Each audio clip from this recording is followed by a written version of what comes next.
Finn McCool and Oonagh. Genre Irish folktale.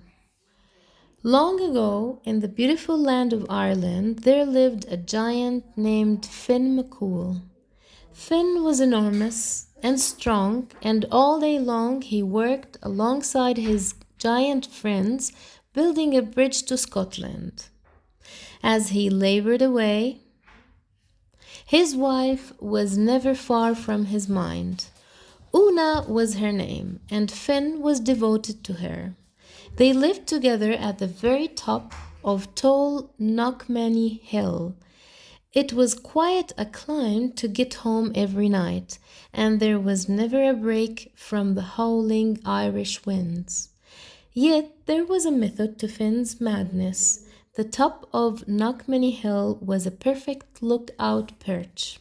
You see, there was a certain giant in the land who was to be avoided. His name was Cuchulainn, and although Cuchulainn prided himself on being the strongest giant of them all, there was one individual he had never dared challenge: Finn McCool. Finn was well aware of this, and that's why he built his home on top of Knockmany Hill, for up there he would be able to see if Cuchulainn was coming for him. He knew that day would come. One day, Finn took a break from his work and decided to go home and see his beloved Oonagh. He trekked up the hill and met Oonagh, who gave him a loving tap on his cheek. "Ah, welcome home, yeah, darling rogue," Oonagh smiled. "But what's bothering you? I can see it on your face." "It's Cuchulainn that's troubling me," Finn replied. "I believe he's coming for me." Finn, you see, had a special talent. When he stuck his thumb into his mouth and sucked on it, he could see the future. "Sure enough, he'll come today," Finn mumbled, his thumb in his mouth. "Piece of cake, my darling Finn," Oonagh winked. "I've got a plan to hatch." Finn was relieved. His beloved Oonagh was clever, and she had bailed him out before. Oonagh raced down the hill and went to all of her neighbors, asking for their iron griddles. After collecting 20 griddles, she returned home, ground them up, and made griddle cakes, some with iron and some without. This was all she needed to do, so she sat with Finn and they waited.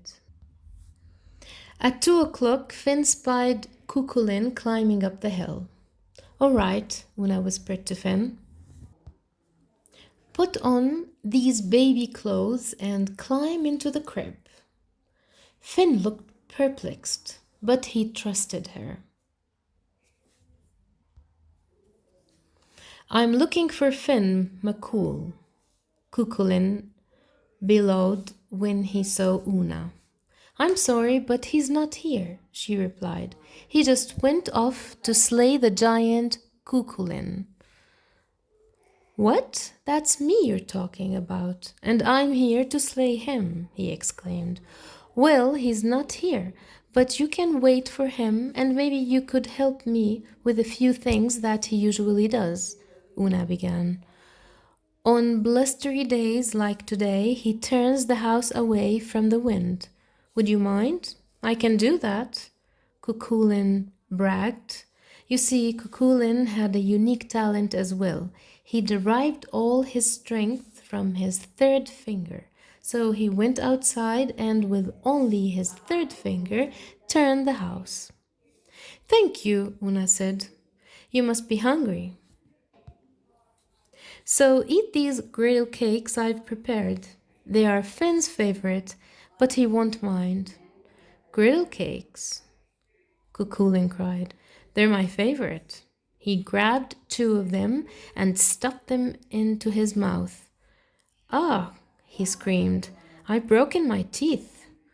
What are these cakes made of?" "They are just my regular recipe. My baby son loves them too."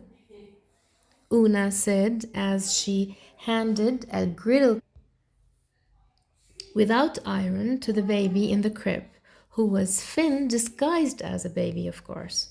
The baby gobbled up the griddle cake easily. Cucullin was stunned. Why, if the baby can eat those cakes, he must be incredibly strong.